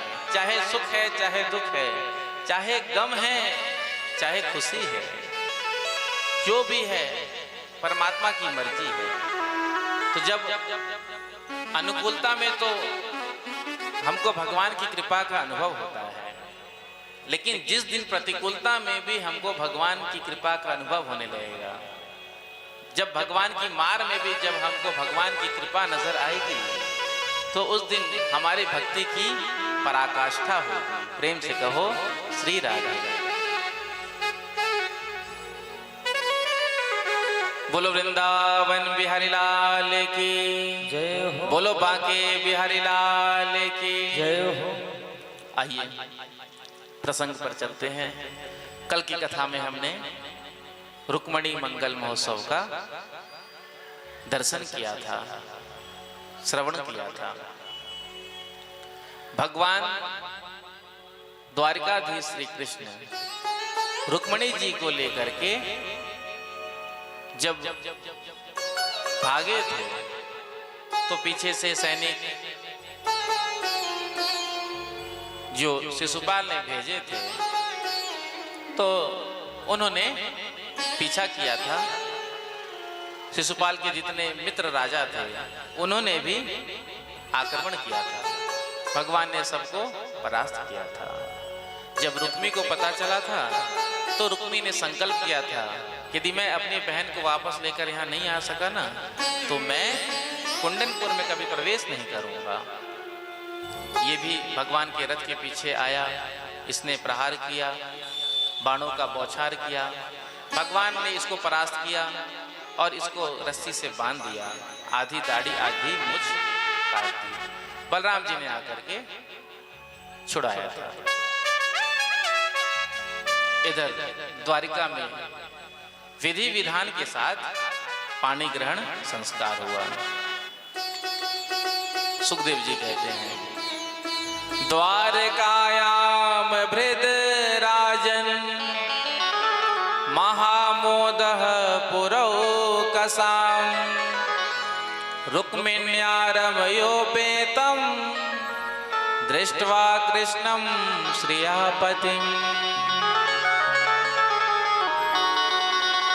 रुक्मिणी जी ने प्रथम गर्भ धारण किया, पुत्र का जन्म हुआ, नाम रखा प्रद्युम्न। प्रद्युम्न जी महाराज कामदेव के अवतार हैं। 6 दिन के थे, सम्रासुर ने सूतिका ग्रह से इनका अपहरण कर लिया, ले जाकर के आकाश से फेंक दिया। आज ये बालक सम्रासुर के यहाँ ही पहुंच गया रसोई में। जब नारद जी ने आकर के रति से इसके पूर्व जन्म के बारे में बताया, तो उस बालक की सेवा मायावती करने लगी, जो कामदेव की पत्नी थी। भेष बदल करके सम्रासुर के यहाँ काम करती थी।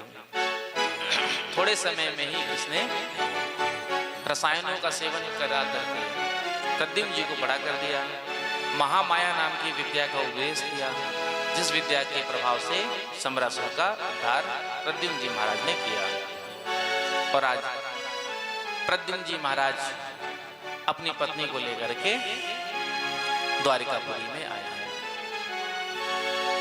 श्री सुखदेव जी कहते हैं, आसी सत्राजितः सूर्यो भक्तस्य परमः सखा प्रीतस्तस्मै मणिप्रादात् सूर्यस्तुष्टास्य मंतकम्।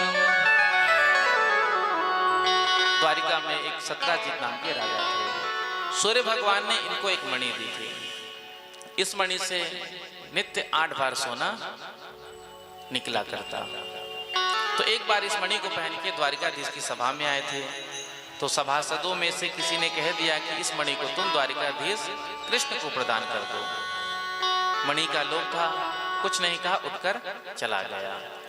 एक दिन इस मणि को पहनकर इसका भाई शिकार खेलने के लिए गया पसेन, तो सिंह ने उसे मार दिया और मणि को ले लिया। सिंह जब मणि लेकर जा रहा था तो जामवन ने, ऋक्ष ने सिंह को मार दिया और मणि ले लिया। ले जाकर के अपने बच्चों को खेलने के लिए दे दिया।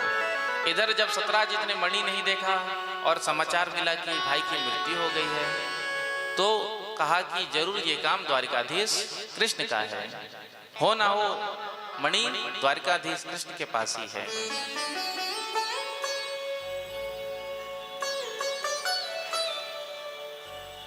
धीरे धीरे भगवान के कानों तक बात पहुंच गई। भगवान पर मिथ्या कलंक लग गया मणि चोरी का। तो भगवान ने यादव को अपने साथ लिया है और मणि की खोज में निकले हैं। तो उस गुफा में पहुंच गए जहां पर जामवन जी महाराज रहते थे। घर पर, गुफा पर वो थे नहीं, बच्ची मणि से खेल रही थी। जैसे ही जाकर मणि को लेने का प्रयास किया, बच्ची की मां ने जोर से आवाज लगाई, जिसको सुनकर जामवन जी गुफा के अंदर प्रविष्ट हुए और कुछ देखा नहीं, एक मुक्के का प्रहार भगवान पर कर दिया। बदले में भगवान ने 2 मुक्का जमा दिए। 27 दिनों तक युद्ध चला था।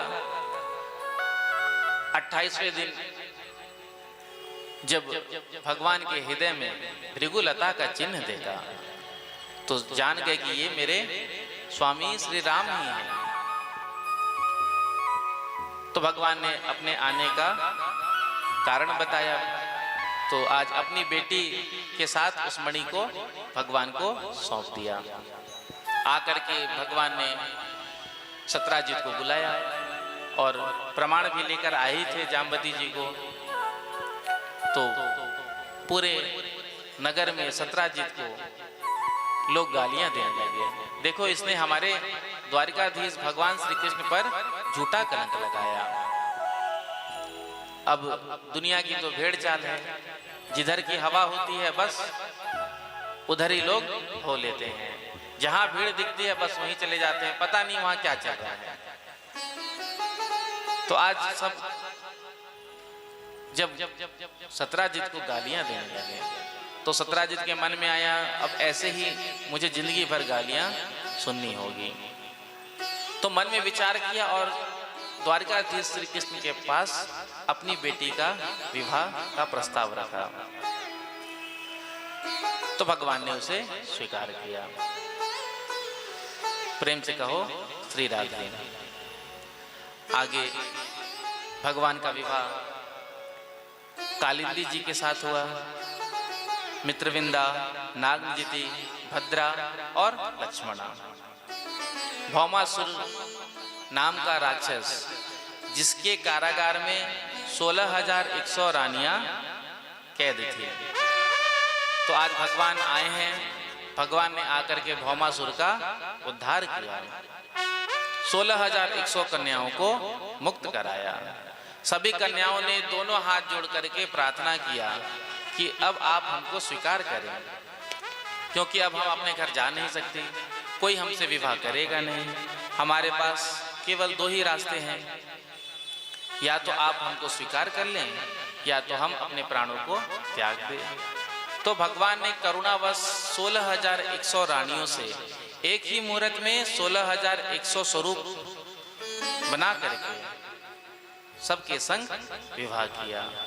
तो ठाकुर जी के कितने विवाह हो गए? 16,108। कालांतर में प्रत्येक रानी से 10-10 पुत्र और एक कन्या का जन्म हुआ। प्रेम से कहो श्री राधे।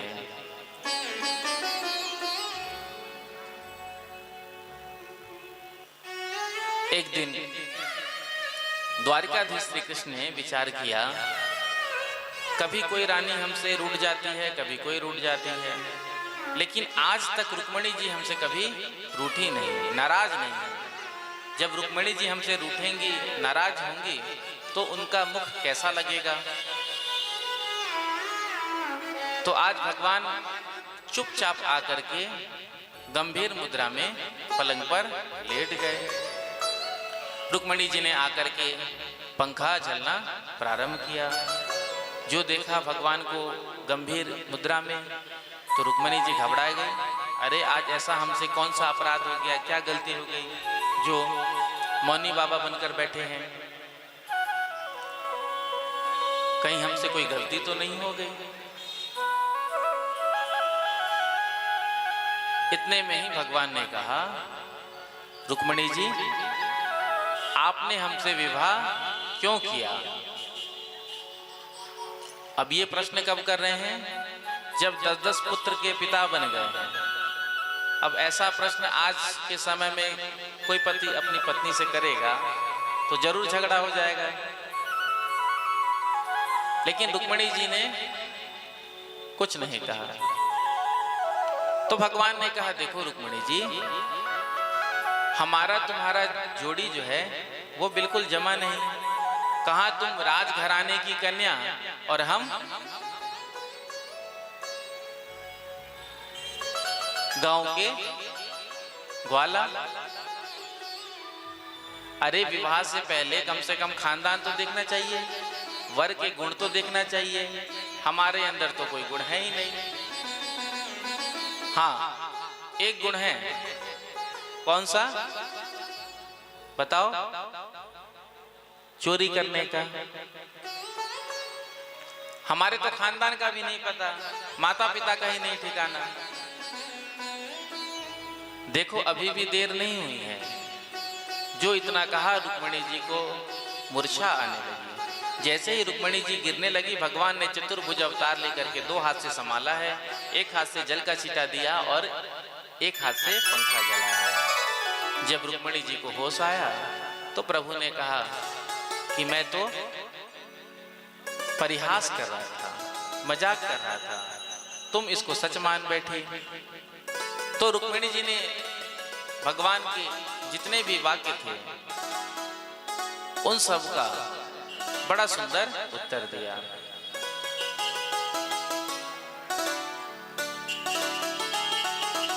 आगे भगवान के पौत्र अनिरुद्ध का विवाह रोचना के साथ हुआ।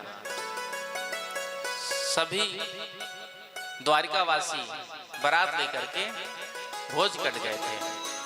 इधर तो सुंदर विवाह संपन्न हो रहा था, इधर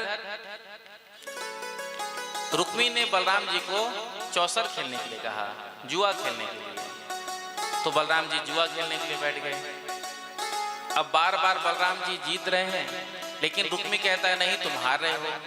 और जितने साथी हैं, इसके मित्र हैं, सब हाँ में हाँ मिला रहे हैं। इतने में ही आकाशवाणी ने कहा कि इस द्वित क्रीड़ा में विजय तो बलराम जी हुए हैं। जो आकाशवाणी को सुना तो बलराम जी ने कहा, कहो अब मानोगे कि नहीं, क्योंकि आकाशवाणी कभी मिथ्या हो नहीं सकती। रुक्मिणी ने कहा, अरे तुम वन में पहाड़ में रहने वाले जंगली लोग, नदी पोखरा का पानी पीने वाले, अरे तुम क्या जानो जुआ खेलना? जुआ खेलना तो राजा महाराजाओं का काम है। जो इतना कहा, बलराम जी को क्रोध आ गया, हल निकाला, गले में फंसाया और ऊपर से एक मुसल मारा। रुक्मिणी का प्राणांत हो गया। इधर भगवान मौन हो गए, भगवान ने कुछ नहीं कहा।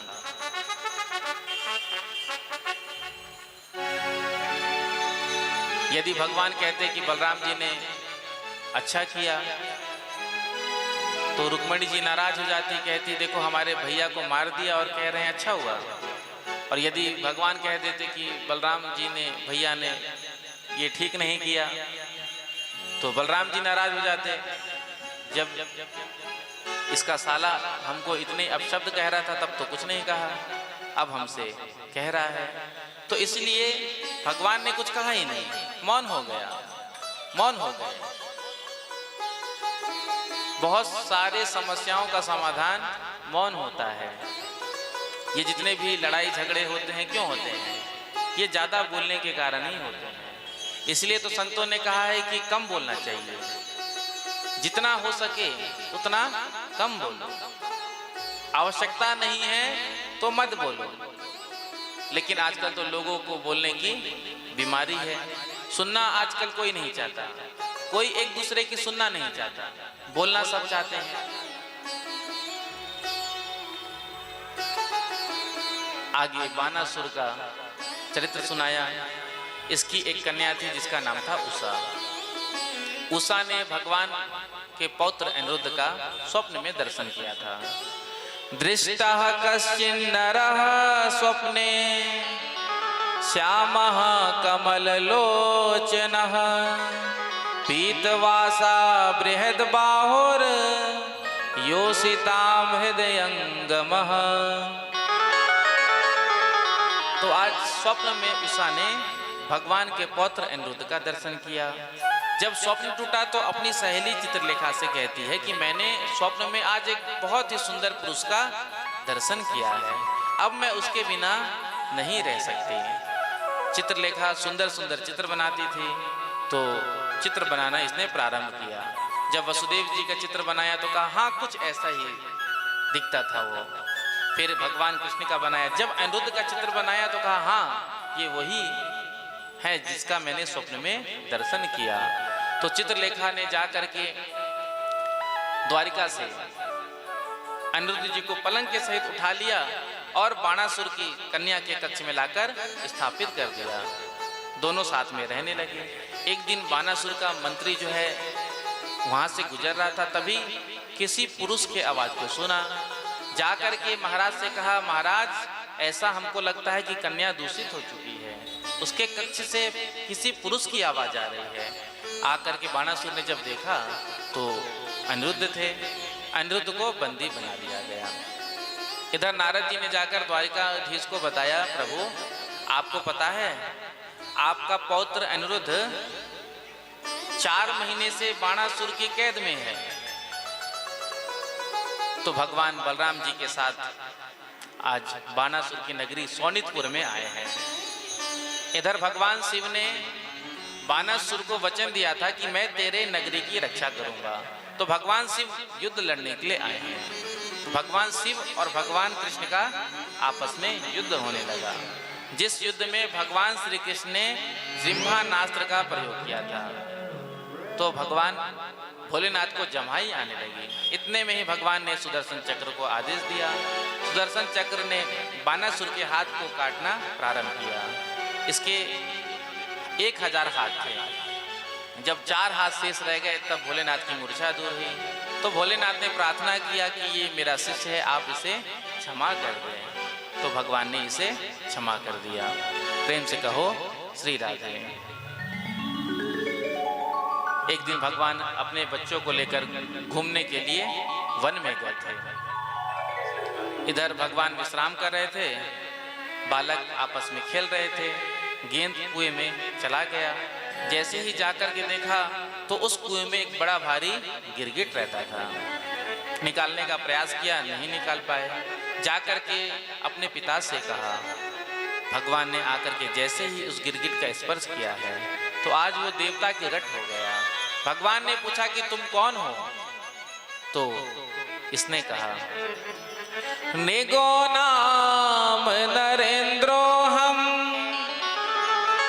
इक्ष्वाकु तनयः प्रभो दान स्वाख्याय मानेषु यदि ते कर्णमस्पृशम्।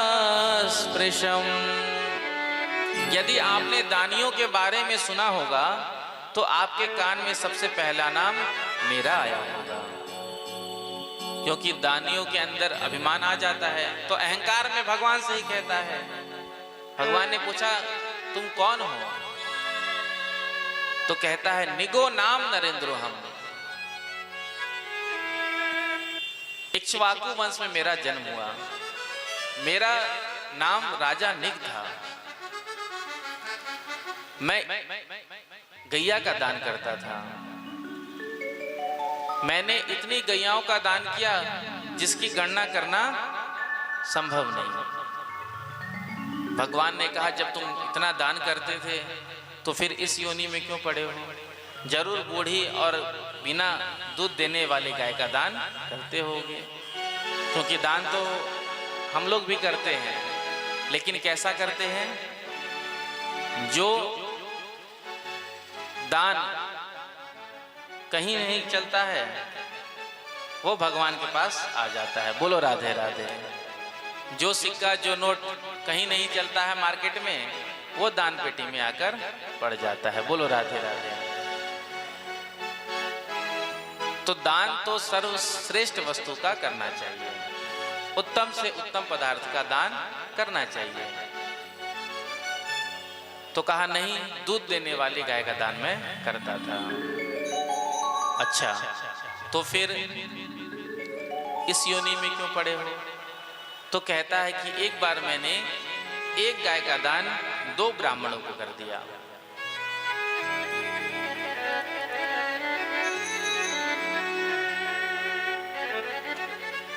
एक ही गाय का दान 2 ब्राह्मणों को कर दिया। कैसे? एक ब्राह्मण को गाय का दान किया तो वो गाय वापस आकर गौशाला में गाय से मिल गया। तो उसी गाय को राजा ने दूसरे ब्राह्मण को दान कर दिया। राजा को पता नहीं था। जब दूसरा ब्राह्मण उस गाय को लेकर जा रहा था तो पहले वाले ने देख लिया। पहले वाले ने कहा, इस गाय का दान तो राजा ने हमको किया था कल। दूसरे वाले ने कहा, अभी अभी हमको राजा ने ये गाय दिया है। दोनों आपस में बहस करने लगे। तो फिर कहा कि चलो राजा से ही चलकर पूछते हैं कि इस गाय का दान राजा ने किसको किया है। राजा के पास आए हैं और आकर के पूछा, महाराज कल इसी गाय का दान आपने हमको किया था? राजा ने कहा, हाँ किया था। दूसरा ब्राह्मण कहता है, महाराज अभी अभी इस गाय का दान आपने हमको किया? राजा ने कहा, हाँ हमने किया। अब राजा ने कहा, देखो इस गाय के बदले तुम 1000 लाख गाय ले लो। पहले ब्राह्मण से भी कहा, नहीं माना। दूसरे दोनों ने कहा, हमने जिस गाय का संकल्प लिया है हम उसी गाय को लेंगे। राजा समाधान नहीं कर सके तो दोनों ब्राह्मण गाय वहीं छोड़कर चले गए। राजा की मृत्यु हुई। यमराज ने पूछा, पहले पाप भोगोगे कि पहले पुण्य? तो कहा, पाप थोड़ा सा है तो पहले पाप भोग लेता हूँ, बाद में इकट्ठा होकर पुण्य भोगूंगा। तो पाप का फल ये हुआ कि मुझे गिरगिट बनना पड़ा, और जब आज मेरे पुण्यों का उदय हुआ है तो आज साक्षात आपका मैं दर्शन कर रहा हूँ। भगवान ने अपने बच्चों को वहीं पर बिठाया और सुंदर शिक्षा दी। देखो, ब्राह्मणों का धन जो होता है, संतों का धन जो होता है, ये धन बड़ा खतरनाक होता है। भगवान अपने बच्चों को शिक्षा दे रहे हैं। जो ब्राह्मणों के धन का हरण करते हैं, जो संतों के धन का हरण करते हैं, तो कहते हैं उनका संपूर्ण कुल नष्ट हो जाता है। कुलम समूलम दहती ब्रह्मस्व अरणी पावक। इसलिए भूल से भी ब्राह्मणों का धन, संतों का धन हमारे पास नहीं आना चाहिए। ऐसी शिक्षा अपने पुत्रों को दे रहे हैं। आगे बलराम जी महाराज 2 महीने के लिए चैत्र और वैशाख वृंदावन में आए।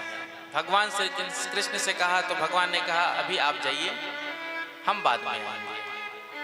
जब ग्वाल बालों ने देखा बलराम जी को तो आज सबके सब प्रसन्न हो गए।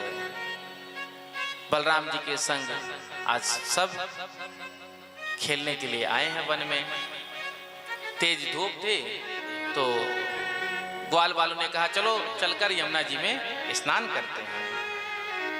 बलराम जी ने कहा कि यमुना जी में जाने की क्या आवश्यकता है, अभी हम यमुना जी को यहीं पर बुलाते हैं और हम सब यहीं स्नान करेंगे। बलराम जी ने यमुना को कहा, हे यमुने यहाँ आओ। यमुना जी ने मना कर दिया। ऐसे ही मैं बुलाने पर घर घर जाने लगी तो हो गया हमारा कल्याण। जब यमुना जी ने मना कर दिया तो बलराम जी को क्रोध आया। बलराम जी ने डांटा और कहा कि अभी मैं तुझे बताता हूँ। जैसे ही बलराम जी ने क्रोध किया तो यमुना जी ने प्रकट होकर क्षमा मांगा, आप मेरे अपराध को क्षमा करें। तो बलराम जी ने क्षमा कर दिया।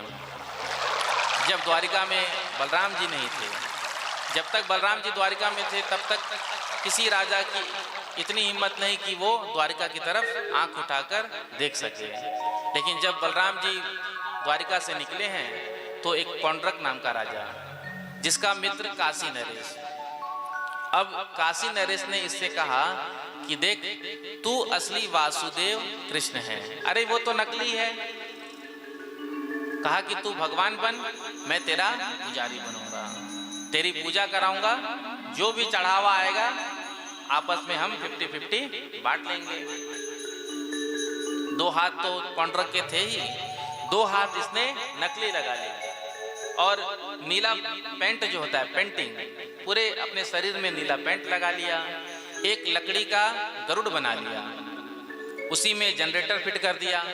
अब जैसे ही जनरेटर का बटन दबाए तो अब आकाश में उड़ने लगे। तो अब इसको लगे कि हाँ, हम ही असली भगवान हैं। अरे वो तो नकली है। साक्षात भगवान श्री कृष्ण धराधाम पर बैठे हैं, विराजमान, तब भी नकली भगवान प्रकट हो रहे हैं। तो कलयुग में 2-4 देखने को मिल जाए तो अतिशयोक्ति नहीं होगी। बोलो राधे राधे। आजकल तो नए नए भगवान प्रकट हो रहे हैं, जहां देखो नए भगवान, तो थोड़ा सावधान रहना चाहिए। देखो, संत कभी चमत्कार नहीं दिखाता। जो सच्चा संत होगा, जो सच्चे संत होंगे, वो कभी जादू नहीं दिखाएंगे, कभी प्रभाव नहीं दिखाएंगे, क्योंकि जो साधक होते हैं वो छुप करके भगवान का भजन करते हैं। क्योंकि जैसे ही प्रसिद्धि आती है ना, तो भजन छूटने लगता है। जैसे ही प्रसिद्ध हो गए तो भक्तों की तो भीड़ लग जाती है। इतनी भीड़ लगती है कि भजन का समय जो होता है वो सब समाप्त हो जाता है। तो जो सच्चे साधक होते हैं, सच्चे संत होते हैं, तो वो भीड़ भाड़ में जाते भी नहीं हैं। वो एकांत में रहकर भगवान का भजन करते हैं। प्रसिद्धि से वो दूर भागते हैं, क्योंकि प्रसिद्धि जैसे ही आती है वैसे ही भजन छूटने लगता है। तो संत कभी चमत्कार नहीं दिखाते हैं। समझने वाली बात ये है। देखो, चमत्कार कौन दिखाता है? जादूगर। जादूगर चमत्कार दिखाता है, वो उसका टैलेंट है। हाथ में नोट का बंडल आ जाता है, किसी का सिर काट देता है, कबूतर उड़ा देता है, हाथ में नोट का गड्डी आ जाता है, फल आ जाता है। अब किसी के हाथ में फल आ गया, हमने देख लिया, हमने देखा, हमने अपने पड़ोसी को बताया। अब पूरे गांव में, शहर में बात फैल गई। देखो देखो, वो बाबा के हाथ में फल आ जाता है। जितनी भी संसार की भीड़ है बस बाबा के पीछे पड़ जाती है। अरे बाबा तो बड़े चमत्कारी हैं। देखो, चमत्कार को नमस्कार है कलयुग में। ओरिजिनल चीज जो है ना, उससे ज्यादा डुप्लीकेट की महिमा है। आजकल आप देखते होंगे कोई भी सामान ओरिजिनल होता है, उसमें जितनी चमक नहीं होती है, उससे ज्यादा चमक डुप्लीकेट माल में होता है। तो इसलिए सावधान रहना, क्योंकि हम कभी कभी भटक जाते हैं। होता है जब देखा हमने आंखों से कुछ चमत्कार, तो फिर हम भटक जाते हैं। देखो, भगवान का भजन करने से कृपा बरसती है, नाम जपने से कृपा बरसती है, बिहारी जी का दर्शन करने से कृपा बरसती है, ना कि गोलगप्पे खाने से। बोलो राधे राधे।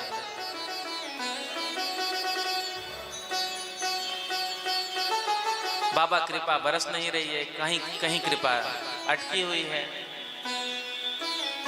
तो बाबा क्या कहते हैं? समोसे 4 अपने दोस्त को खिला देना, कृपा वहीं अटकी हुई है। बोलो राधे राधे। अब मित्र को समोसे खिलाने से क्या कृपा बरसेगी? भैया, कृपा तो तभी बरसेगी जब हम श्रीधाम वृंदावन में आएंगे और बांके बिहारी का दर्शन करेंगे। जैसे ही हम बांके बिहारी का दर्शन करेंगे वैसे ही कृपा की बरसात होगी, क्योंकि मेरी राधा रानी बरसाने वाली है। देखो, ठाकुर जी कृपा करते हैं ना, तो बूंद बूंद कृपा करते हैं, बूंद बूंद बरसाते हैं। लेकिन मेरी किशोरी जी, मेरी राधा रानी जब बरसाती है ना, तो बूंद बूंद नहीं बरसाती है। जितना भी कृपा का, करुणा का जल है, वो वर्षा इतना जोर का करती है, इतना जोर का करती है कि भक्त उसमें भीग जाते हैं, भक्त उसमें आह्लादित हो जाते हैं। इसलिए तो कहा ना, राधे राधे राधे बरसाने वाली राधे। श्री राधा रानी कृपा बरसाती हैं, और जब राधा रानी कृपा बरसाती है तब तो ठाकुर जी की कृपा होती है। देखो सारा संसार किसके वश में है? भगवान श्री कृष्ण के वश में है। लेकिन वो कृष्ण किसके वश में है? वो हमारी राधा रानी के वश में है, जिस पर राधा रानी की कृपा हो जाती है। राधा रानी कह देती है इस पर ठाकुर जी को कृपा करनी पड़ती है। इसलिए तो यदि हमको श्याम को पाना है तो कृष्णा कृष्णा नहीं कहना है, क्या कहना है? राधे राधे राधे राधे जपे चलो आएंगे बिहारी, राधे राधे जपे चलो आएंगे बिहारी, राधे राधे रटे चलो आएंगे बिहारी, राधे राधे रटो चले आएंगे बिहारी, आएंगे बिहारी चले आएंगे बिहारी, आएंगे बिहारी चलो आएंगे बिहारी, आएंगे बिहारी चले आएंगे बिहारी, आएंगे बिहारी चले आएंगे बिहारी। राधे राधे राधे राधे राधे राधे जपे चलो आएंगे बिहारी, राधे राधे जपो चले आएंगे बिहारी। देखो आएंगे नहीं, बिहारी जी तो यहाँ रहते ही हैं। राधे राधे जपे चलो आए हैं बिहारी, राधे राधे जपे चले आएंगे बिहारी, राधे राधे जपे चलो आए हैं बिहारी, राधे राधे जप चलो आएंगे बिहारी, आए हैं बिहारी चले आए हैं बिहारी, आएंगे बिहारी चले आएंगे बिहारी, आए हैं बिहारी चले आए हैं बिहारी। आएंगे बिहारी चले आएंगे बिहारी। कब आएंगे? कब आएंगे? कब आएंगे? जब राधे राधे गाएंगे। राधे राधे रटे चलो आएंगे बिहारी, राधे राधे रटो चले आएंगे बिहारी, राधे राधे रटे चलो आएंगे बिहारी, राधे राधे रटो चले आएंगे बिहारी, राधा रानी मिश्री तो स्वाद है बिहारी, राधा रानी मिश्री तो स्वाद है बिहारी, राधा रानी मिश्री तो स्वाद है बिहारी, राधा रानी मिश्री तो स्वाद है बिहारी, राधा रानी मिश्री तो